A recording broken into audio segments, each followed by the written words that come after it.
Ikinagulat ng kapwa ni Vice President Leni Robredo ang isyong malapit na umano siyang matanggal sa kanyang posisyon bilang Vice Presidente at ang isyong buntis umano siya sa anak ni Congressman Bonet Banal.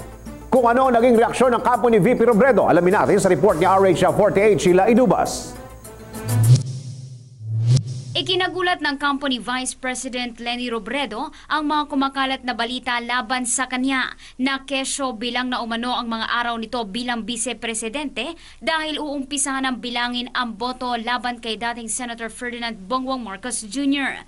Bukod rito, kumakalat rin ang isyong buntis umano si Robredo sa anak ni Quezon City Congressman Bonet Banal.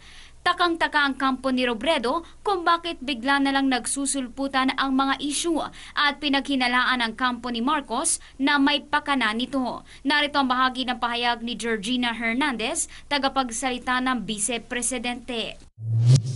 Para kay VP Leni na napakasipag at talagang tuloy-tuloy lang po nagtatrabaho mula Lunes hanggang Sabado ay parang wala talagang pinanggagalingan at walang basihan yung pong sinasabing iyon. Para sa MBC Network News RH48 Sheila Idubas, naglilingkod sa pagbabalita.